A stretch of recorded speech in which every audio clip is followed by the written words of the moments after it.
Quando o Espírito de Deus toma a boca do mensageiro, a palavra produz o resultado para o qual foi mandada. Acompanhe agora mais uma inédita mensagem de paz e vida, ministrada pelo pastor Joanribe Palharim. Abra o seu coração e faça mais do que ouvir. Tome posse, pois esta palavra é para você. Pegue a palavra de Deus, abra no livro de Atos dos Apóstolos, capítulo 1. Vamos ler do versículo 1 até o 3. Atos dos Apóstolos, capítulo 1, versículo 1 até o 3. Esse livro de Atos foi escrito por um médico chamado Lucas, que se converteu ao cristianismo. Ele era um médico estrangeiro. E ele é o autor também do Evangelho segundo Lucas. E Lucas se converteu com a pregação de Paulo. Era um homem que tinha mente científica. Era um pesquisador. E ele que teve a ideia de entrevistar a Maria, entrevistar as testemunhas vivas da época, para fazer aquele compêndio que se transformou no Evangelho segundo Lucas. Mas depois, como ele se tornou companheiro de Paulo nas viagens missionárias, ele foi fazendo uma espécie de relatório dos fatos que aconteciam com aquela igreja que estava nascendo, a igreja cristã. E ele relata a vida dos salvos após a ascensão de Cristo. Como é que a igreja viveu depois disso? E o livro de Atos dos Apóstolos, se você ler ele até o final, você fala, cadê o fim? Dá a impressão que a história foi cortada assim, repentinamente. E não é que Lucas não tenha tomado cuidado de encerrar o relato de Atos. É que o livro de Atos dos Apóstolos ainda não acabou de ser escrito. Esse livro ainda está sendo escrito. É um livro que está em elaboração. É o tempo da igreja. E Lucas, ele abre assim. Ele escreve: fiz o primeiro tratado, ó Teófilo. E se você ler o Evangelho de Lucas, você vai ver que ele começa também dirigindo para esse Teófilo. Esse nome é grego, Teófilo é um nome grego, quer dizer amigo de Deus. Teófilo era um novo convertido, e Lucas escreve para alicerçar a fé do Teófilo. O primeiro tratado que ele fez é o que nós conhecemos como Evangelho de Lucas. E agora ele escreve aqui para o Teófilo, para contar a história da igreja. Então, vamos lá. Fiz o primeiro tratado, ó Teófilo, acerca de tudo que Jesus começou, não só a fazer, mas a ensinar. Até ao dia em que foi recebido em cima, depois de ter dado mandamentos pelo Espírito Santo aos apóstolos que escolhera, aos quais também, depois de ter padecido, se apresentou vivo, com muitas e infalíveis provas, sendo visto por eles por espaço de 40 dias, e falando do que respeita ao reino de Deus. Que bom que Lucas fez essa pesquisa, porque se não fosse o Lucas, a gente não saberia que após a ressurreição, Jesus ainda continuou na terra por cerca de 40 dias. Graças a Lucas, nós temos essa informação. Não é que ele ressuscitou, apareceu para o pessoal e subiu em seguida.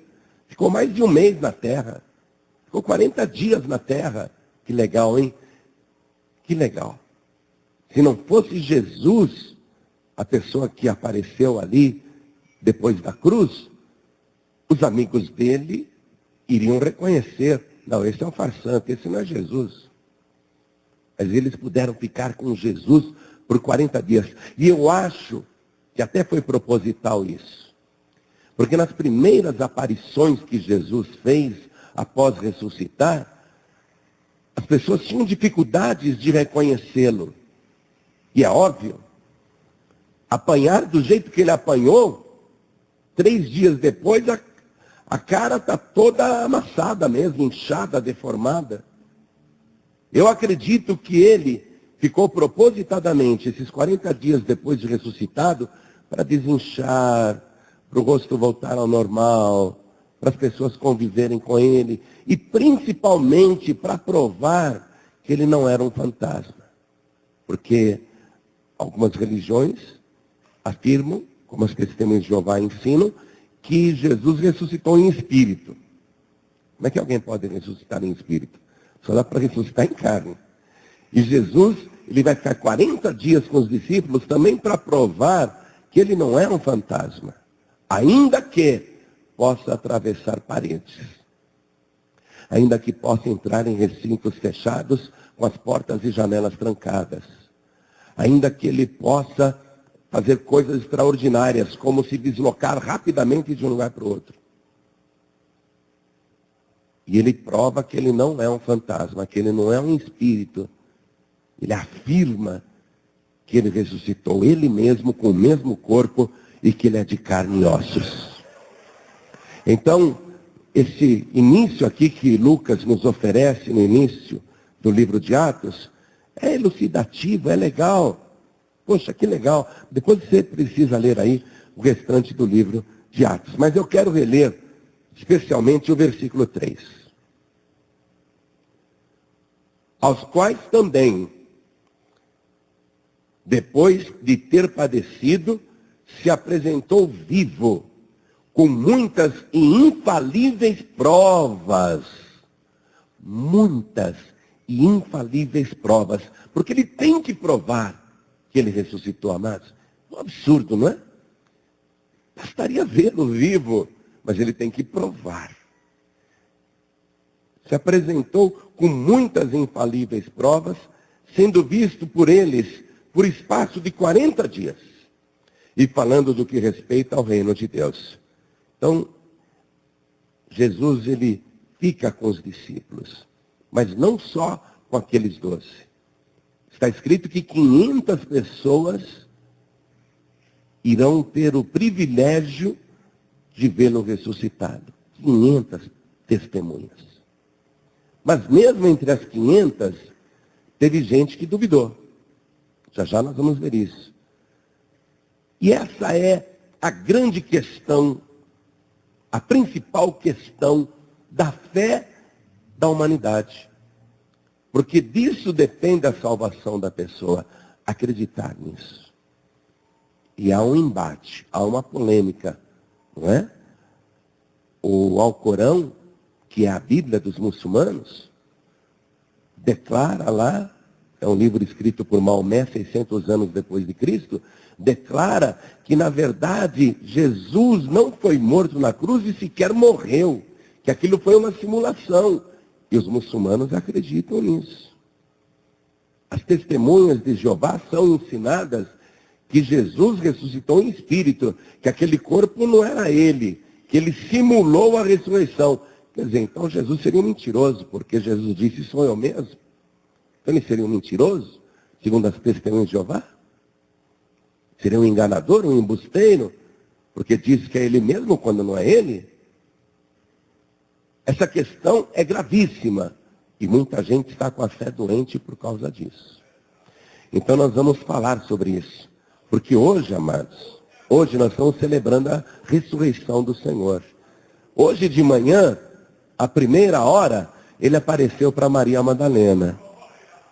Ela agarrou nos pés dele, juntamente com as outras mulheres, que Jesus teve que dizer, não me detenham, me larguem. Se ele fosse um fantasma, né? Tanto ele é de carne e ossos que as mulheres puderam agarrá-lo. Está lá isso. As mulheres foram contar para os discípulos que ele tinha ressuscitado e eles não acreditaram.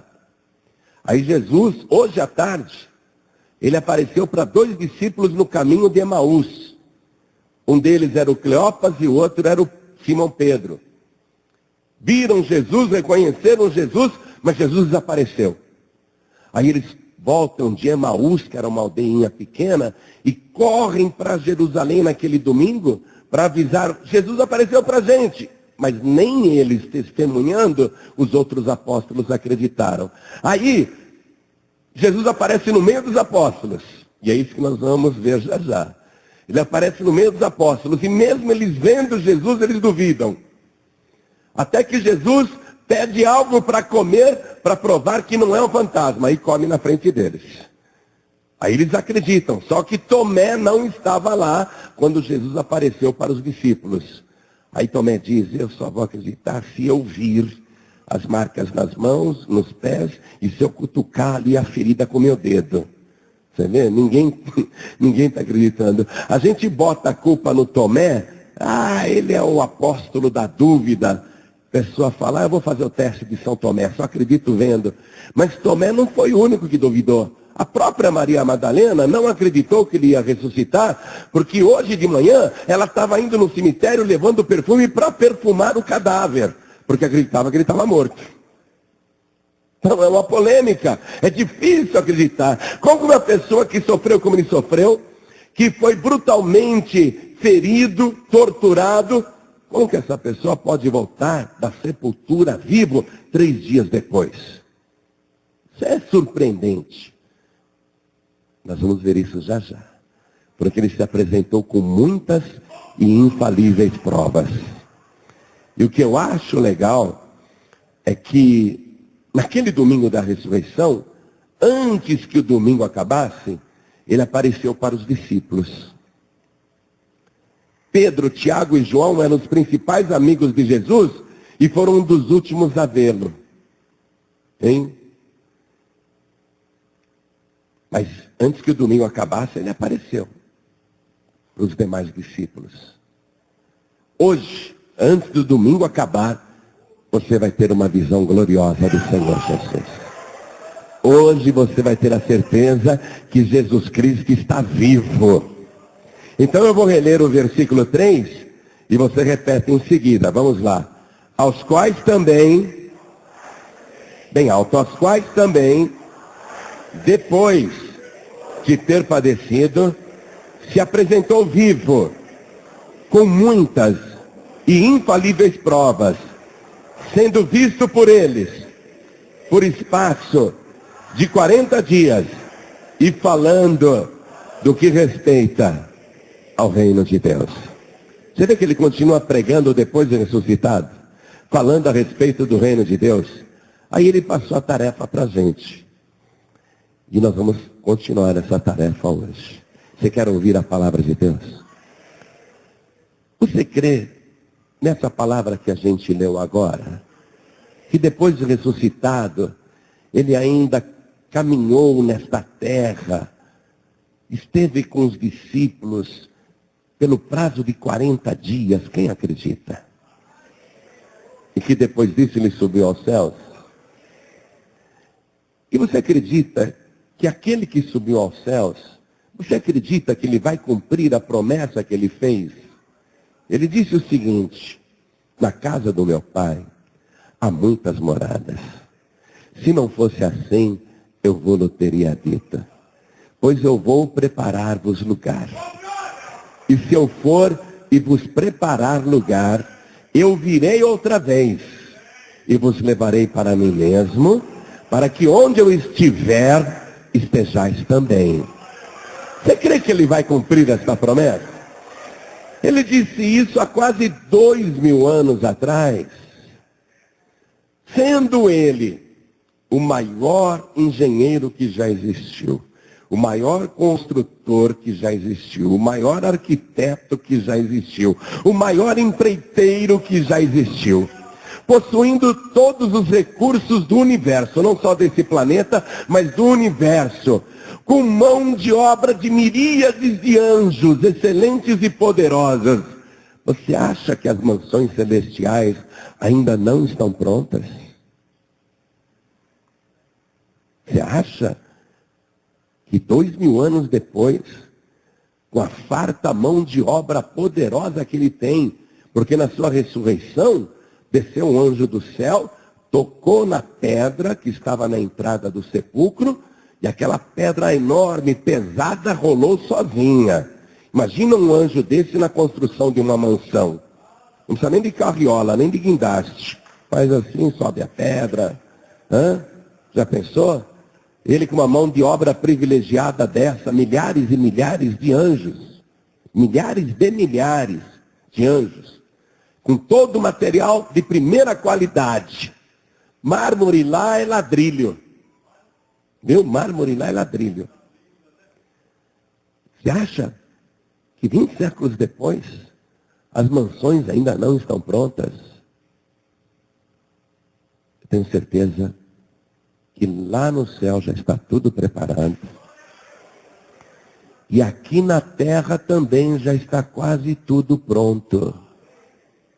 Ele disse, quando vocês virem essas coisas acontecendo, levantai as vossas cabeças e olhai para o céu, porque está próxima a vossa redenção. E tudo que ele falou que um dia iria acontecer, está acontecendo na nossa geração. Então aqui também já está quase tudo pronto. Se lá em cima já está pronto, e se aqui embaixo já está quase tudo pronto, o que está faltando para ele começar o arrebatamento da igreja? Falta só uma coisa. Só uma coisa. O último sinal a se cumprir. Ele disse, e este evangelho será pregado em todo o mundo, em testemunho a todas as gentes, e depois virá o fim. De repente, só falta pregar o evangelho para um visitante aqui dentro. De repente só falta uma pessoa ouvir o evangelho em qualquer igreja aí, sei lá. Completou o número das mansões, a minha já está garantida. Gostaria muito que você fosse meu vizinho. Eu vou morar num bairro super chique. Quero que você seja meu vizinho. Mas eu vou poder visitar você que nem ele visita a gente, instantaneamente. Vou dar um pulinho lá na tua casa. Cheguei. Nosso corpo vai ficar igual ao dele. Glorificado igual ao dele. Nós vamos viajar como ele viaja. Tchum! E nós vamos aprender a viajar assim, sabe quando? No arrebatamento. No abrir e piscar de olhos. Quando tocar a última trombeta, o nosso corpo será glorificado, transformado, à semelhança do dele. E mais rápido do que um piscar do olho, estaremos lá nas nuvens do céu, olhando o Senhor face a face e contemplando o nosso Salvador na beleza da sua santidade. Esse dia está chegando. Vale a pena ser fiel, vale a pena perseverar, porque o fim está chegando. Diz a palavra que todo olho o verá, até aqueles que o traspassaram, até aqueles que furaram as suas mãos, os seus pés e o seu lado. Todo olho o verá. E aí, toda língua confessará que Jesus Cristo é o Senhor, para a glória de Deus Pai.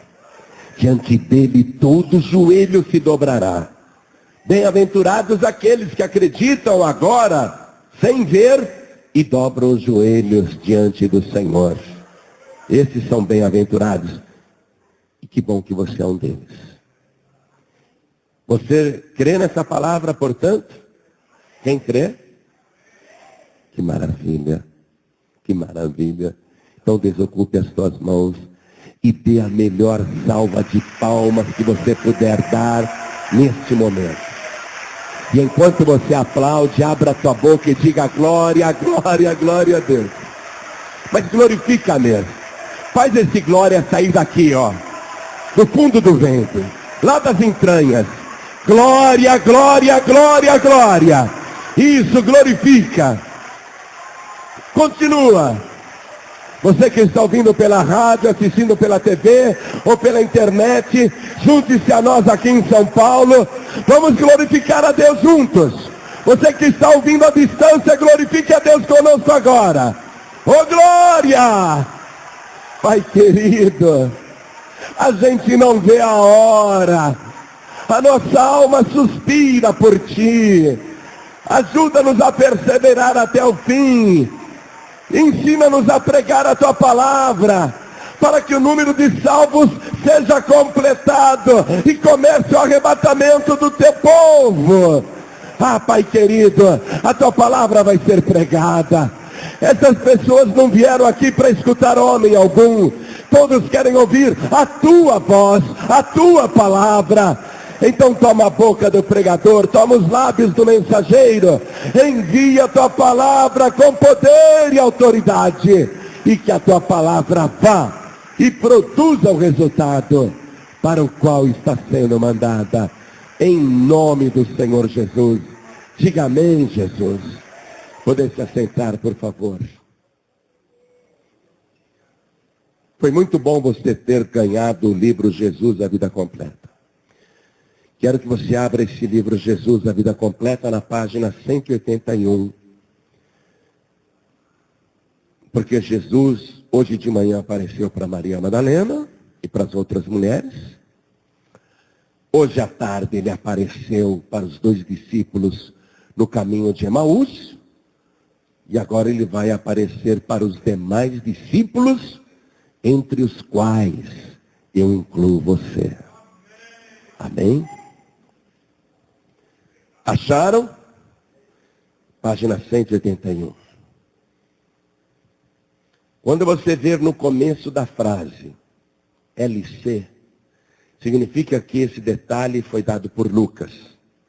Quando você ver ali no meio da frase Jô, significa que esse detalhe foi dado por João. Quando você ver no meio da frase MC, significa que o detalhe foi dado por Marcos. Quando você ver no meio da frase, no início da frase, ou em qualquer lugar, MT, significa que aquele detalhe foi dado por Mateus. O que nós fizemos nesse trabalho foi cruzar o relato dos 4 evangelhos, colocando tudo na provável ordem cronológica em que os fatos ocorreram. Então, acompanhem comigo. Está escrito assim. Enquanto ainda falavam nisso, na tarde daquele dia, enquanto ainda falavam nisso, o quê?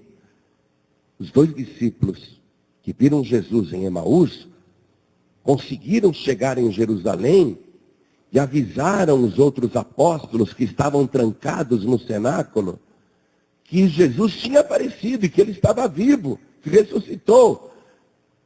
E eles estavam falando isso para os outros. E os outros estavam ouvindo. Porque o testemunho da ressurreição de Jesus tem que ser dado por homens.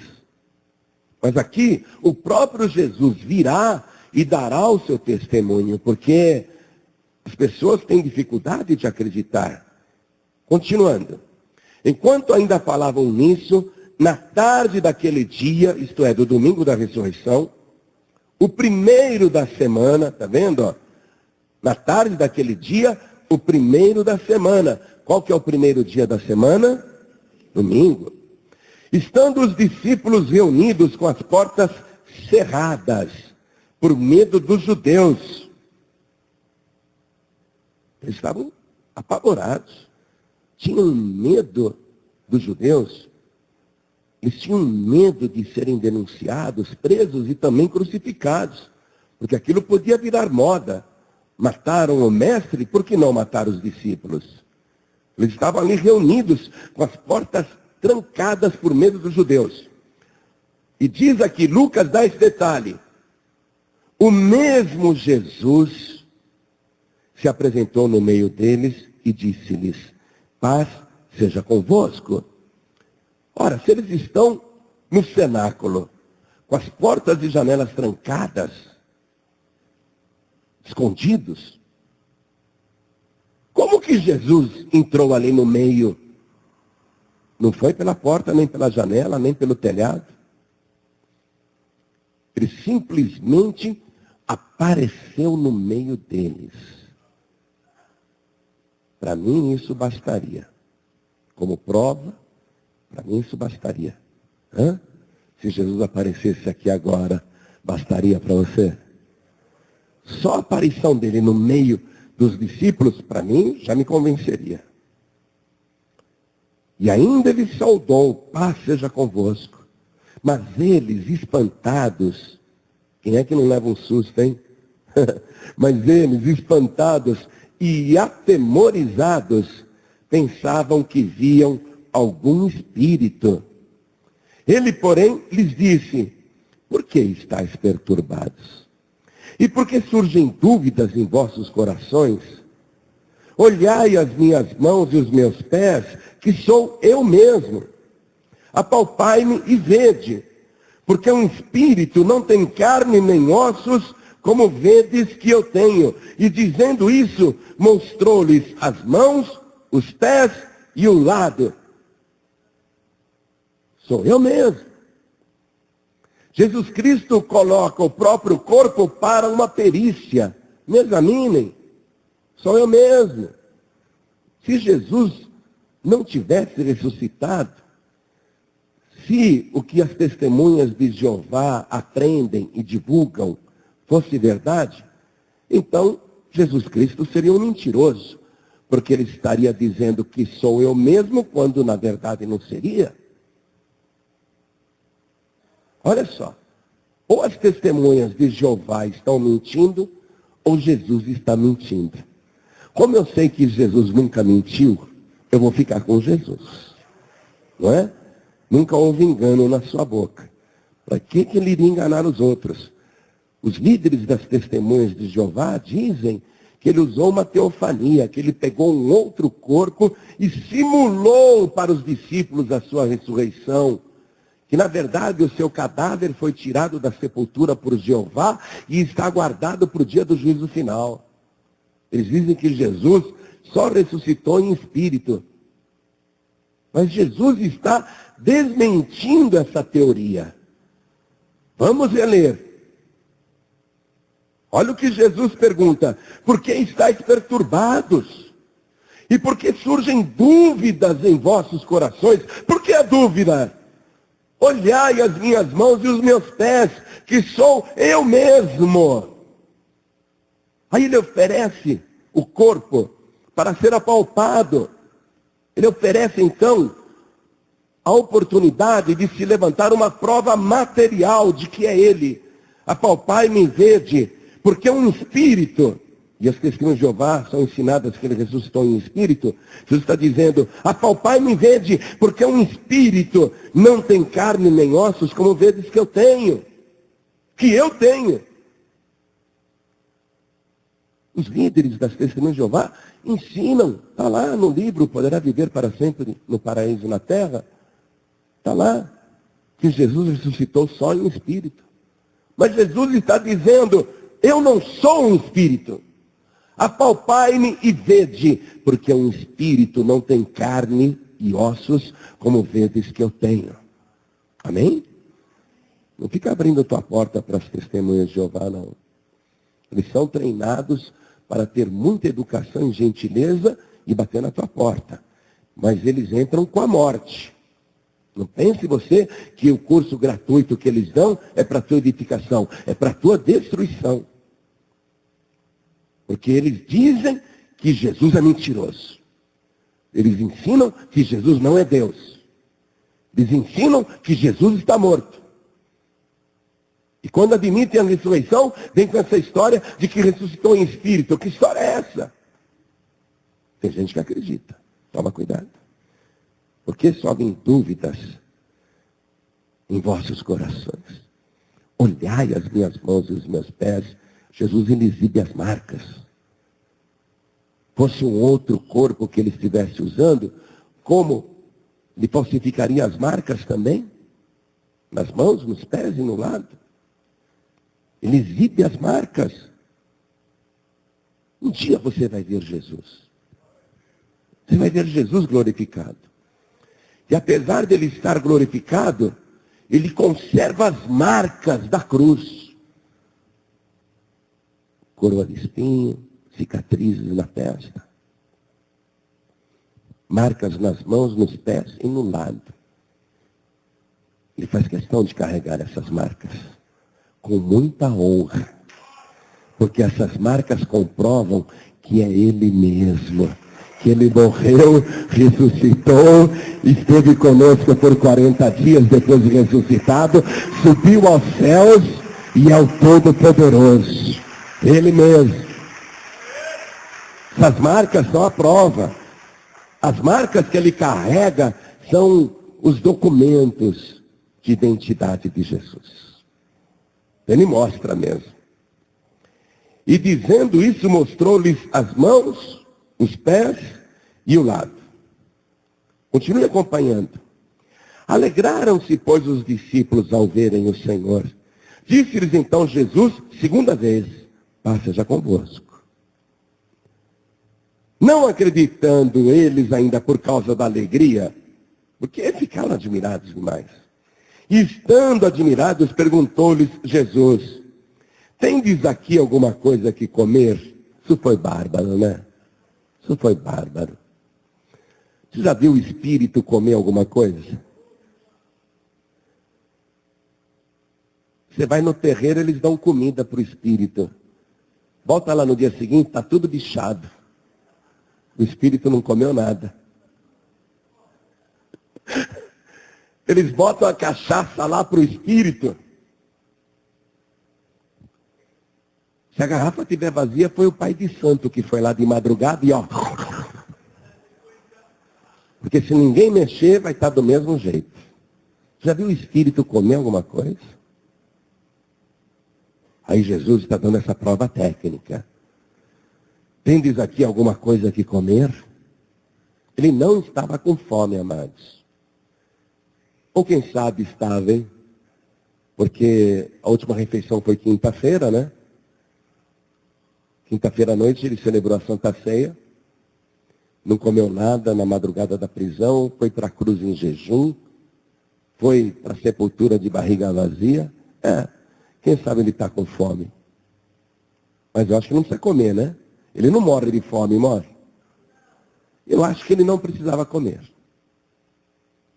Mas comeu para provar que não é um espírito. Tendes aqui alguma coisa que comer? Então lhe deram um pedaço de peixe assado e um favo de mel. Essa é uma combinação horrível, essa. Mas se era o que tinha para comer, né?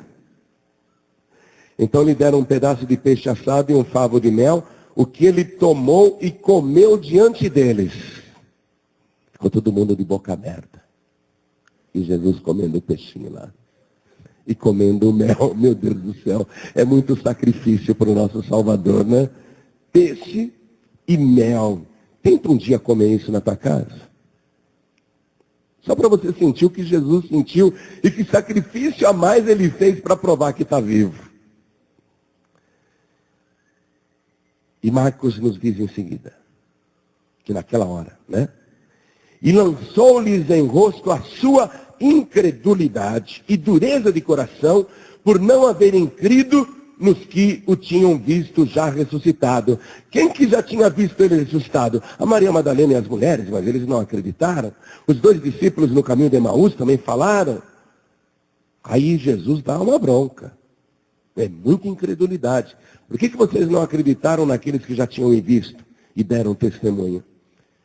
Depois lhes disse, são estas as palavras que vos falei estando ainda convosco, que importava que se cumprisse tudo o que de mim estava escrito na lei de Moisés, nos profetas e nos salmos. Então lhes abriu o entendimento para compreender as Escrituras e disse-lhes, assim está escrito que o Cristo padecesse e ao terceiro dia ressuscitasse dentre os mortos, e que em seu nome se pregasse o arrependimento para a remissão dos pecados a todas as nações, começando por Jerusalém. Vós sois testemunhas destas coisas. Estas são as verdadeiras testemunhas. Testemunha de Jeová não é testemunha, não. As verdadeiras testemunhas são essas. Vós sois testemunhas destas coisas. Assim como o Pai me enviou, também eu vos envio a vós. E havendo dito isso, assoprou sobre eles e disse-lhes, recebei o Espírito Santo. Àqueles a quem perdoardes os pecados, são-lhes perdoados. E àqueles a quem os retiverdes, são-lhes retidos. Só que o Tomé não estava lá, né? E o João dá esse detalhe. Ora, Tomé, um dos 12, chamado Dídimo, não estava com eles quando veio Jesus. Tanto a palavra Tomé como a palavra Dídimo quer dizer gêmeos. Só que o nome está escrito em aramaico e o outro está escrito em grego. Mas é a mesma pessoa. Ora, Tomé, um dos 12, chamado Dídimo, não estava com eles quando veio Jesus. Diziam-lhe, pois, os outros discípulos: vimos o Senhor. Ele, porém, lhes respondeu: se eu não vir o sinal dos cravos em suas mãos, e não puser o dedo no lugar dos cravos, e não meter a mão no seu lado, de maneira nenhuma crerei. Isso aconteceu naquele domingo. O domingo da ressurreição. Tomé não tinha visto. Mas Tomé falou que só acredita se ele puder cutucar a ferida. Se ele puder conferir. Não fique bravo com Tomé, não. Graças a Deus que o Tomé duvidou. Porque isso vai obrigar Jesus a fornecer mais provas de que é ele mesmo que ressuscitou. Tomé fez um favor para a gente. Foi de Deus. Continue acompanhando. 8 dias depois, estavam os discípulos outra vez ali reunidos. E Tomé com eles. Chegou Jesus estando as portas fechadas. Pôs-se no meio deles e disse: paz seja convosco. Você vê, 8 dias depois. Se Jesus apareceu no domingo, quer dizer, correu a semana inteira. E o Tomé dizendo: eu não acredito, eu não acredito, eu não acredito. Só você colocar o dedo.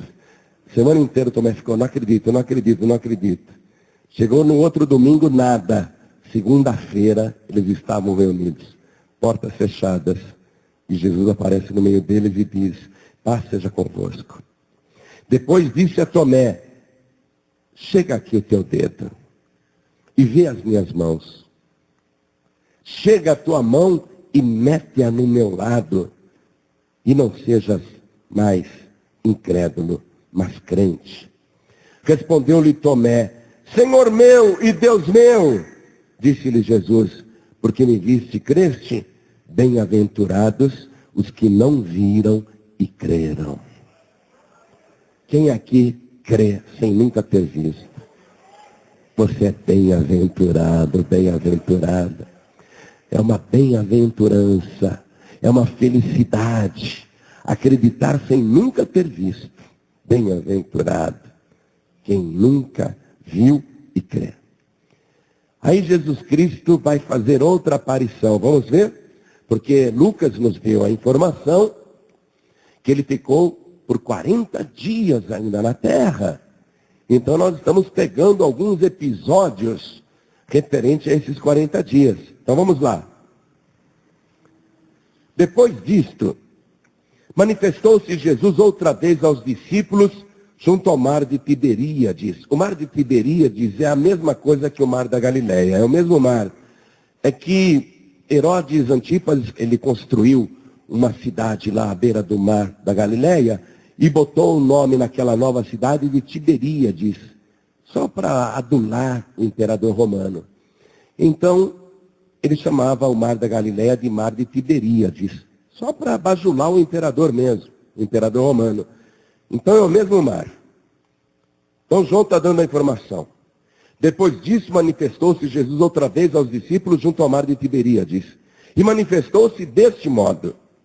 Estavam juntos Simão Pedro, Tomé, chamado Dídimo, aquele que já tinha duvidado uma vez, Natanael, que era da Caná, da Galileia, os filhos de Zebedeu, quer dizer, o próprio João e o Tiago, e outros 2 dos seus discípulos. Disse-lhes Simão Pedro: vou pescar. Responderam-lhe: nós também vamos contigo. Saíram e entraram no barco, e naquela noite nada apanharam. Mas ao romper da manhã, Jesus se apresentou na praia. Todavia os discípulos não sabiam que era ele. Disse-lhes, pois, Jesus: filhos, tendes alguma coisa de comer? Aqui outra prova material e técnica, hein? Outra prova, ele quer comer. Responderam-lhe, não. Disse-lhes ele, lançai a rede à direita do barco e achareis. Lançaram-na, pois, e já não a podiam puxar por causa da grande quantidade de peixes. Então aquele discípulo a quem Jesus amava, entre parênteses, João era engraçado, né? No Evangelho de João ele diz isso o tempo todo, para se referir a ele mesmo. Ele se achava o mais amado, né? Ele se julgava o mais amado. Na verdade, Jesus amava todos iguais, mas ele se achava o mais amado. Então ele usava esse título, aquele discípulo a quem Jesus amava. Me fala. Então, aquele discípulo a quem Jesus amava disse a Pedro, é o Senhor. Quando, pois, Simão Pedro ouviu que era o Senhor, cingiu-se com a túnica, porque estava despido, e lançou-se ao mar. Mas os outros discípulos vieram no barquinho, puxando a rede com os peixes, porque não estavam distantes da terra, senão cerca de 200 côvados. Ora, ao saltarem em terra, viram ali brasas, um peixe posto em cima delas e pão. Disse-lhes Jesus, trazei algum dos peixes que agora apanhastes. Então entrou Simão Pedro no barco e puxou a rede para a terra, cheia de 153 grandes peixes. E apesar de serem tantos, não se rompeu a rede. Disse-lhes Jesus, vinde, comei. Nenhum dos discípulos ousava perguntar-lhe, quem és tu? Porque sabiam que era o Senhor. Chegou Jesus, tomou o pão e deu-lhe, e semelhantemente o peixe. Foi esta a terceira vez que Jesus se manifestou aos seus discípulos, depois de ter ressuscitado dos mortos. Aí eles comem lá, né? Estão comendo lá na beira do mar da Galileia. João continua contando. Depois de terem comido, Jesus perguntou a Simão Pedro, Simão, filho de Jonas, amas-me mais do que esses? Respondeu-lhe, sim, Senhor, tu sabes que te amo. Disse-lhe, apacenta os meus cordeiros. Tornou a perguntar-lhe, Simão, filho de Jonas, amas-me? Respondeu-lhe, sim, Senhor, tu sabes que te amo. Disse-lhe, pastoreia as minhas ovelhas. Perguntou-lhe terceira vez, Simão, filho de Jonas, amas-me? Perguntou-lhe a terceira vez a mesma coisa, hein? Está certinho. Jesus está anulando as 3 vezes que Pedro negou. Porque as palavras têm poder. Jesus está anulando o que ele tinha falado antes. Simão, filho de Jonas, amas-me? Entristeceu-se Pedro por ter lhe perguntado pela terceira vez, amas-me? E respondeu-lhe, Senhor, tu sabes todas as coisas. Tu sabes que te amo. Disse-lhe Jesus, apacenta as minhas ovelhas. Você quer dar uma prova para o Senhor Jesus que você o ama? Não é ficar dizendo eu te amo, eu te amo, eu te amo. É apacentar primeiramente os cordeiros. O cordeiro é o carneiro jovem. O cordeiro é ainda o carneiro quando é bebezinho. É o filhote de carneiro. O cordeiro é o filhote do carneiro. É o filhotinho. Apacenta os meus cordeiros. O que ele quer dizer com isso? Os novos convertidos, amados. Os que estão iniciando na fé. Precisam de acompanhamento. Precisam de instrução. Precisam de cuidados. Você me ama? Apacenta os meus cordeiros. Aí Jesus pergunta pela segunda vez, você me ama? Então pastoreia as minhas ovelhas. Aí ele já está falando do rebanho, dos membros. E depois ele fala, apacenta as minhas ovelhas, é cuidar das ovelhas. Quer dar uma prova de que você ama Jesus? Tem que apacentar os cordeirinhos e tem que cuidar das ovelhas.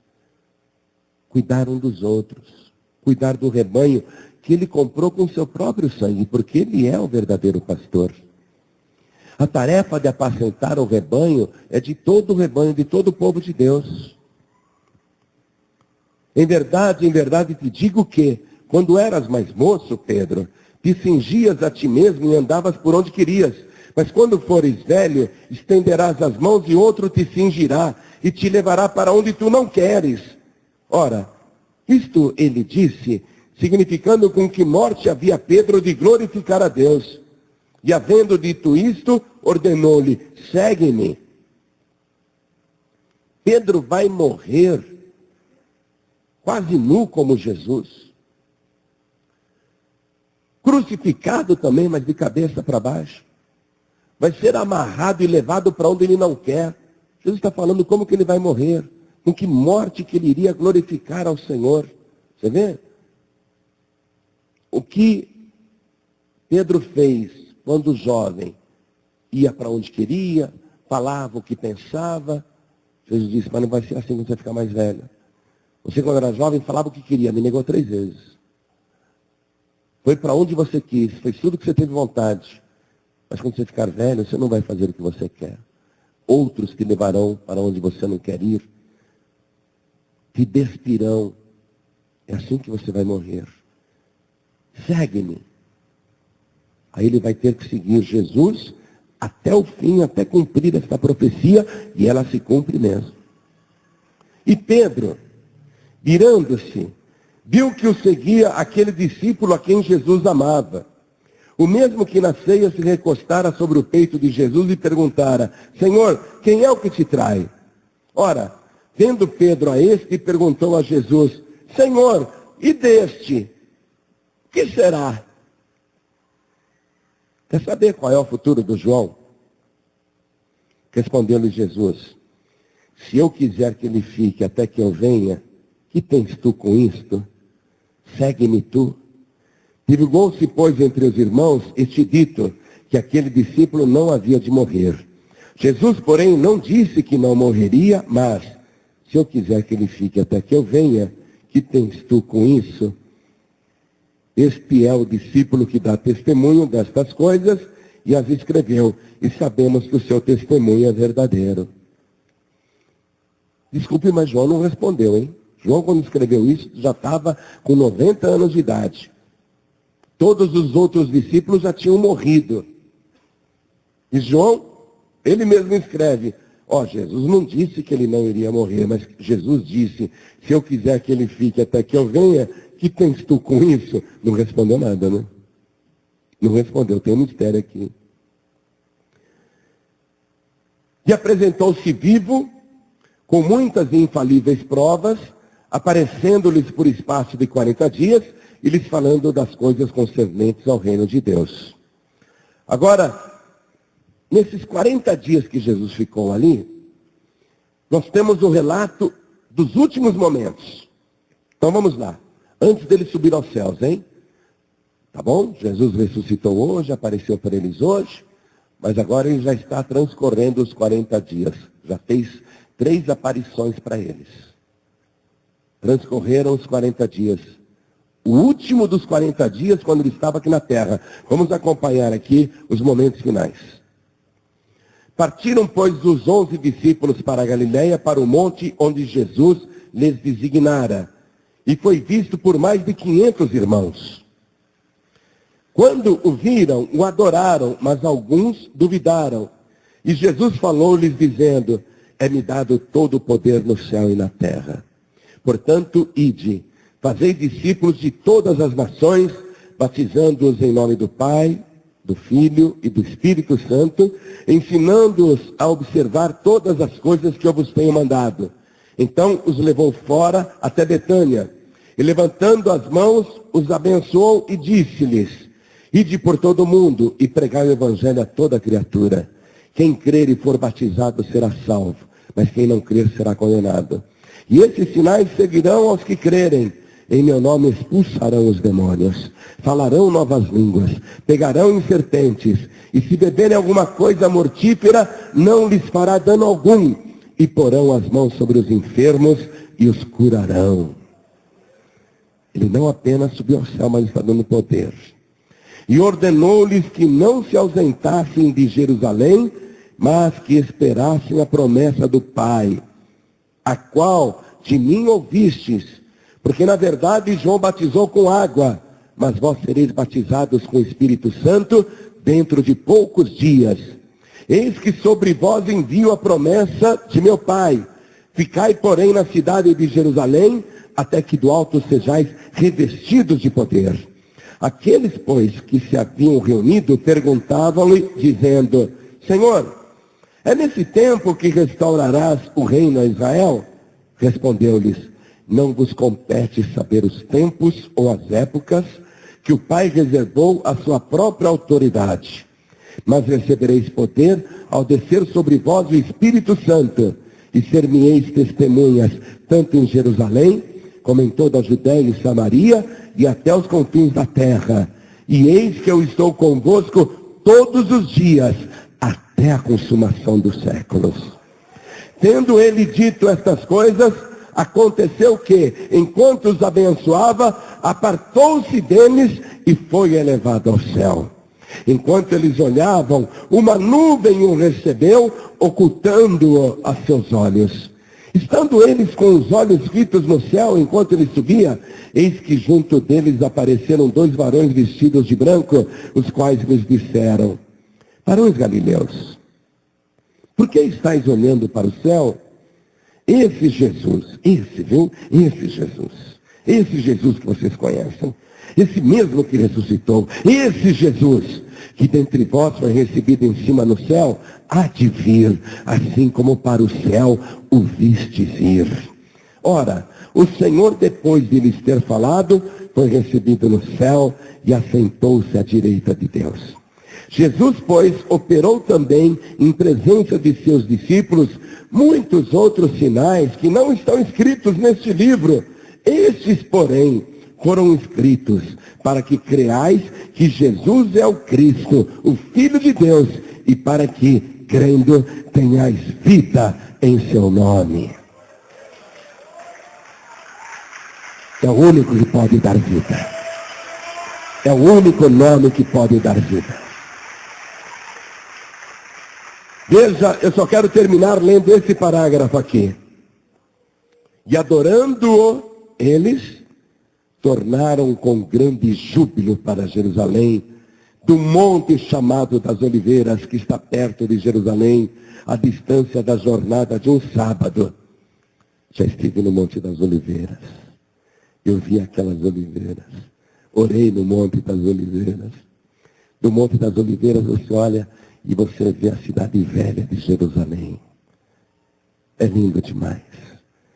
O Monte das Oliveiras foi o último lugar que Jesus pisou antes de subir aos céus. E a profecia de Zacarias diz que quando ele voltar, ele vai pisar de novo no Monte das Oliveiras. O último lugar que ele pisou antes de subir será o primeiro lugar que ele pisará nesse planeta quando voltar. Você precisa conhecer aquele lugar. Todo mundo devia conhecer aquele lugar. Que vontade que eu tenho. Eu já falei assim: Jesus, se o senhor demorar bastante, eu vou ficar velho.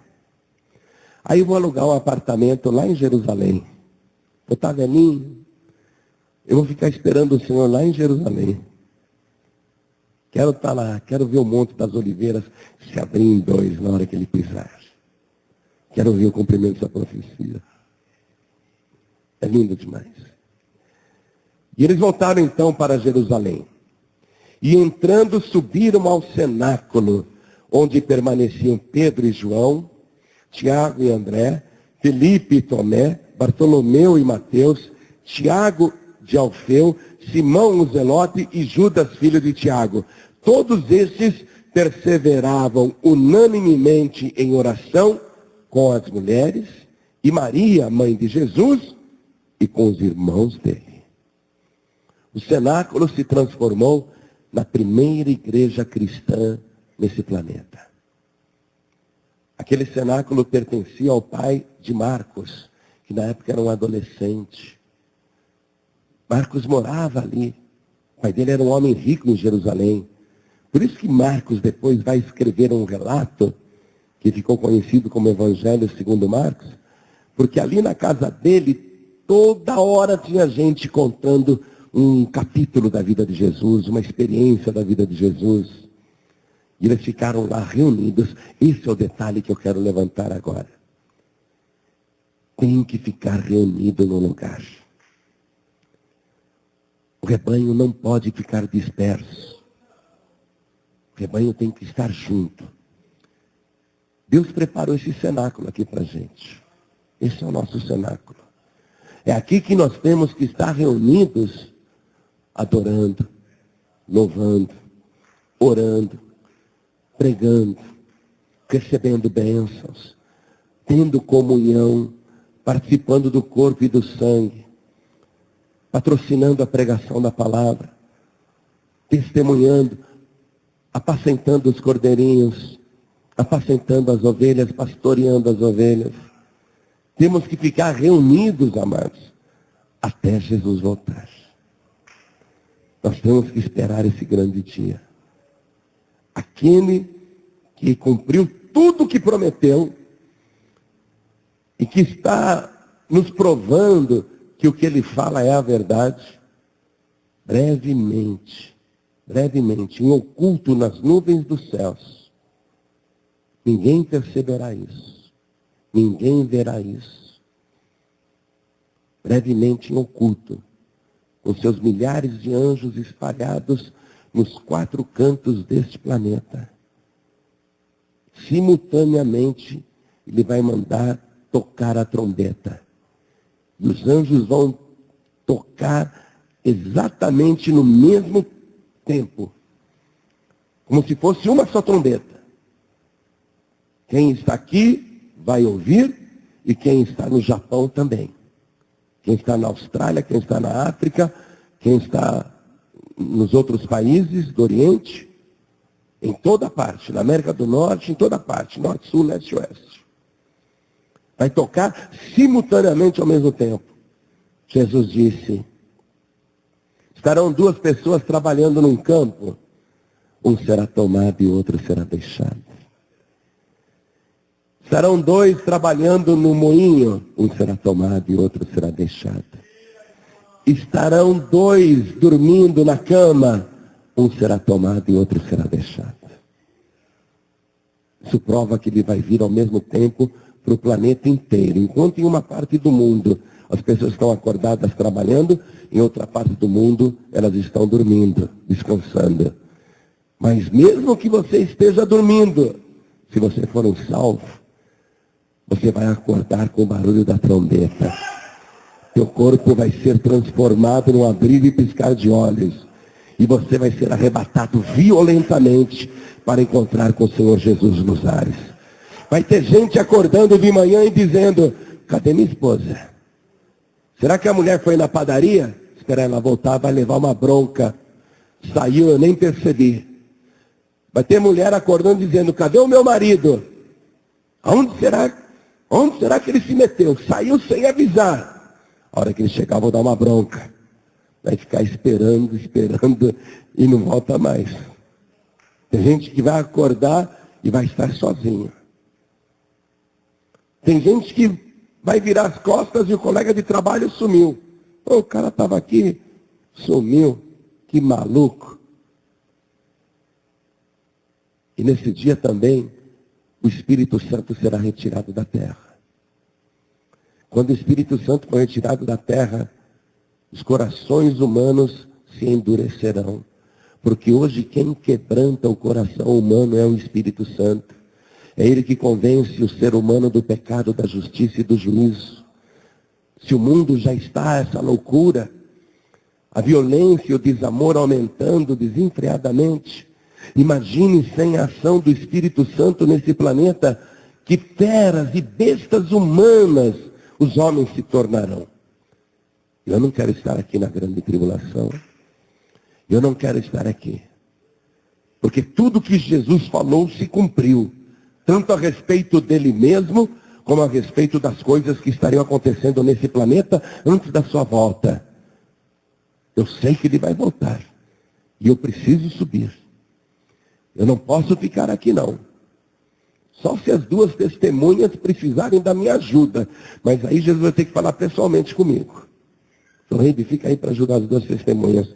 Aí eu falo, tudo bem, Senhor, vou ficar contra a vontade. Mas caso contrário, eu não quero. Não quero. Porque aqui não será um lugar aprazível para se ficar. Não haverá mais lugar de paz na terra. A violência vai realmente se espalhar num nível que a humanidade ainda não conhece. Jesus disse que será uma tribulação tão grande como nunca houve na face da terra e nem jamais haverá. Eu não quero ficar. E só tem um jeito da gente não ficar. É entregar a vida para Jesus. Recebê-lo como único, suficiente, exclusivo e eterno Salvador. E servi-lo permanecendo fiel até o fim. Ficando firme até o fim. Não se desviando, não se afastando. E não flertando com o pecado lá fora. Só tem um jeito. É de você orar e vigiar. Ele disse, vigiai, porque não sabeis a que hora há de vir o vosso Senhor. Se o pai de família soubesse a que hora o ladrão iria roubar a sua casa, ele vigiaria e não deixaria a sua casa ser roubada. Mas acontece que o ladrão não avisa a hora que ele vai assaltar. Ele usa a surpresa como arma. Jesus fez essa comparação até trágica. Porque ele vai vir como um ladrão mesmo, sem avisar. Inesperadamente. E o que ele vai levar desse planeta? Ele vai levar as catedrais? Ele vai levar esses templos suntuosos? Ele vai levar aparelhos de som magníficos, palcos gigantescos, telões enormes? O que ele vai levar das igrejas? As poltronas? O que ele vai levar das igrejas? Os imóveis? As propriedades? O cofre da igreja? O que tem de mais precioso dentro de uma igreja? As almas que foram lavadas e remidas pelo seu sangue precioso, que foi vertido na cruz do Calvário. A alma que é tão preciosa que ele deu a sua própria vida para resgatá-la. É isso que ele vai levar. Então nós temos que estar aqui, amados, firmes. Quem não entregou a vida para Jesus ainda, entrega enquanto ainda dá tempo. E quem está afastado ou desviado, volte para a casa do Pai enquanto ainda dá tempo. Porque nós estamos chegando nos momentos finais. O Filho do Homem há de vir numa hora em que não pensais. Vamos nos colocar todos de pé. Eu vou fazer um convite para você, meu querido e minha querida. Vou fazer um convite agora. Porque um dia eu ouvi esse convite também. Eu ouvi a pregação do Evangelho, e quem fez o convite foi o meu tio Jaime Palharim, ele que me ganhou para Jesus. Não obstante eu ter nascido num lar cristão, não obstante meu avô ter sido o primeiro pastor da família, não obstante meu pai também ter sido pastor, mas eu tive um encontro real com Jesus. Eu não virei pastor, aliás eu não queria ser pastor, eu queria só ser salvo. Eu ouvi a pregação, meu coração se moveu, eu me arrependi, e foi feito o convite, quem quer entregar a vida para Jesus? Eu fui para frente. Dobrei o meu joelho, e fiquei suplicando para Ele perdoar os meus pecados, e para Ele me aceitar do jeito que eu estava. Foi um processo longo. E estou ainda em processo. Mas quanto mais o tempo vai se esgotando, mais eu vejo a urgência desse convite. E a necessidade de espalhar essa mensagem. Porque quem ouvir, pode crer. E quem crer, será salvo.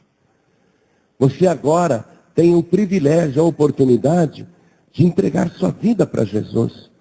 E pode ter certeza que Ele vai te receber do jeito que você está.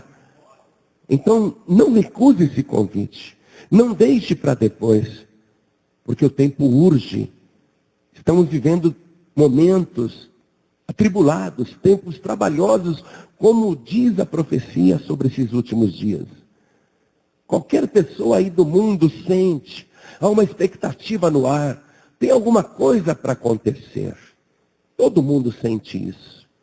Até a pessoa que não tem religião, que não tem igreja, ela sente uma expectativa, uma angústia na alma. Tem alguma coisa para acontecer. Tem alguma coisa para acontecer. Você está ouvindo claramente agora o que está para acontecer a qualquer momento. É o arrebatamento glorioso da igreja de Cristo.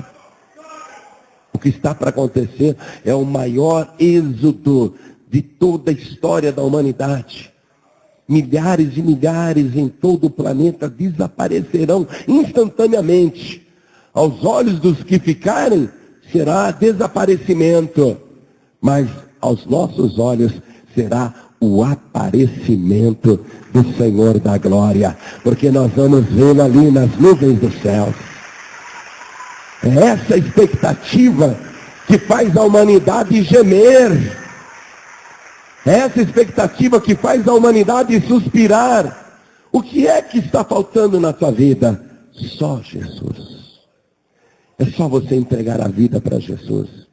Quando a gente fala na volta de Jesus, o salvo se alegra, o ímpio se apavora. Mas quando você entrega a vida para Jesus e tem certeza da tua salvação, o temor e o medo desaparecem. Aí só vem a alegria. Você começa a dizer, Jesus, volte logo. Eu também quero, volta logo. É a certeza da salvação. Se você entregar a vida para Jesus agora, você vai ter a alegria da salvação. A certeza da salvação. Eu tenho certeza que eu estou salvo, amados. Eu tenho certeza que eu subo no arrebatamento. Já disse, só fico se ele quiser que eu ajude as duas testemunhas, só se ele mandar. Mas caso contrário, eu tenho certeza que eu estou no arrebatamento. Porque eu tenho um testemunho dentro de mim. O próprio Espírito Santo testifica com o meu espírito que eu sou filho de Deus, que eu estou salvo. A pessoa que é salva, ela tem esse testemunho dentro dela, a certeza da salvação. Então eu pergunto, você quer ser salvo? Quer ter a certeza da salvação? Então receba Jesus, o Filho de Deus, como teu único, suficiente, exclusivo e eterno Salvador. E quando a gente fala único, é porque não tem outro. Não tem outro Salvador. Quando a gente fala exclusivo, é porque a exclusividade é dele. Ninguém entra naquele lugar se não for pelo sangue de Jesus. Quando a gente diz suficiente, é porque quem tem Jesus não precisa de mais ninguém. E eterno Salvador, porque por toda a eternidade ele será o único Salvador. Ele disse, eu sou o Alfa, primeira letra do alfabeto grego, e o Ômega, a última letra do alfabeto grego. Eu sou o princípio e o fim, aquele que é, que era e que há de vir, o Todo-Poderoso. Ele deu esse testemunho. Ele é o Todo-Poderoso e ele há de vir. Chegou a hora de você tomar uma decisão e entregar sua vida para Jesus. Basta um gesto. Levantar a mão. É isso, é assim que começa. E eu vou orar por você. Se você levantar a mão e falar, eu quero entregar a vida para Jesus, eu e toda a igreja vai orar por você. Você é um cordeirinho, nós vamos apacentar o cordeirinho. Quem aqui quer receber o Senhor Jesus como único, suficiente, exclusivo e eterno Salvador? Quem quer, erga a mão direita assim bem alto. Todos que querem. Isso, ergue as mãos. Todos que querem. Oh glória, vamos aplaudir, oh glória. Todos que ergueram as mãos, venham comigo aqui para frente e vamos aplaudir mais o Senhor Jesus por cada cordeirinho que nós vamos apacentar agora. Oh glória, vamos aplaudir mais o Senhor Jesus. Eu quero chamar aqui na frente o filho pródigo, a filha pródiga. A pessoa que está afastada.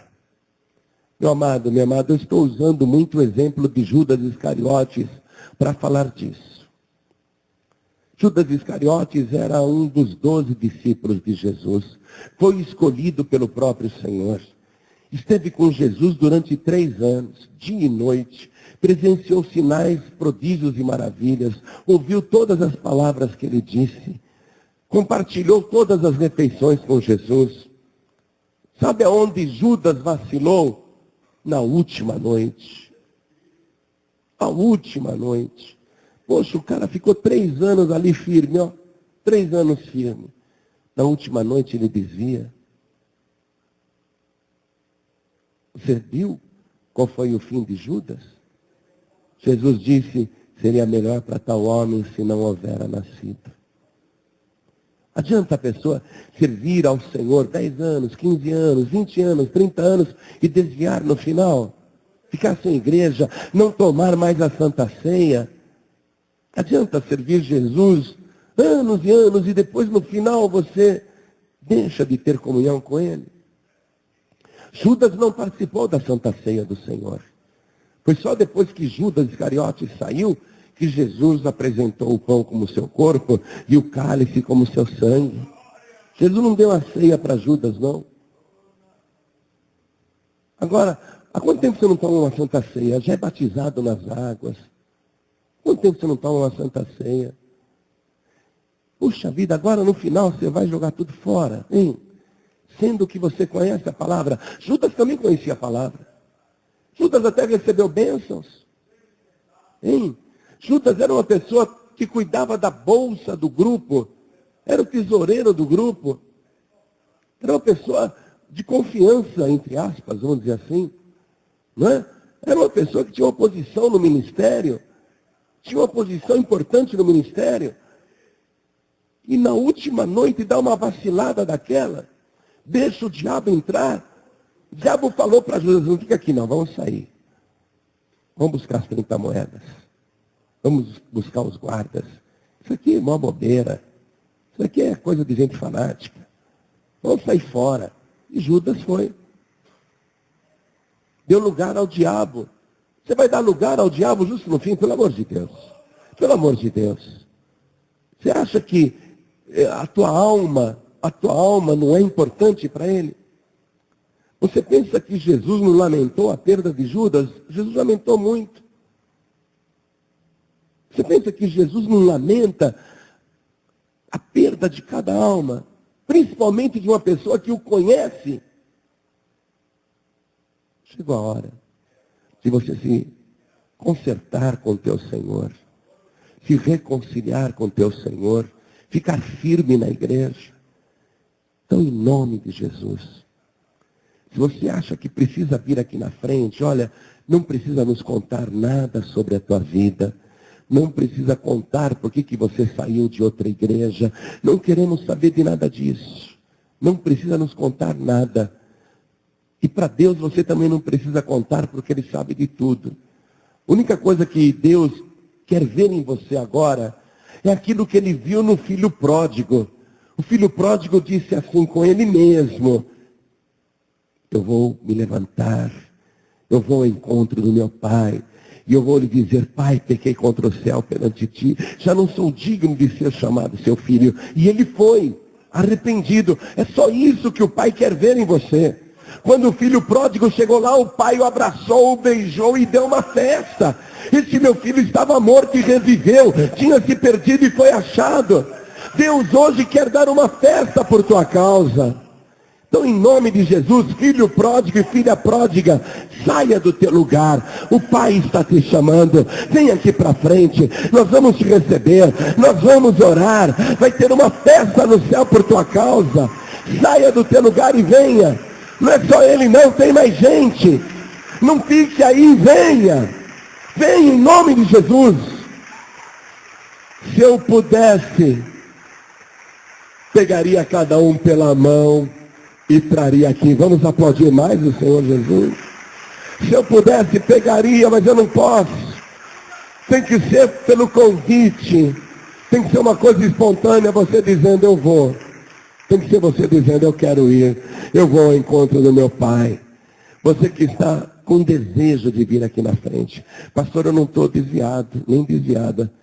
Mas gostaria de ir aí na frente para pedir perdão, para me consertar, para sair daqui hoje com a minha consciência em paz e com os meus pecados lavados. Então vem aqui na frente também, em nome de Jesus. Venha, por que não? Venha. Vai ser um momento especial este. É momento de perdão, de reconciliação. Vamos aplaudir muito o nosso Senhor. Nós vamos ter que continuar nesse ritmo até o dia da volta de Jesus. Preste atenção nisso. Nós vamos ter que fazer uma análise não apenas diária, mas de hora a hora, a respeito da nossa vida espiritual.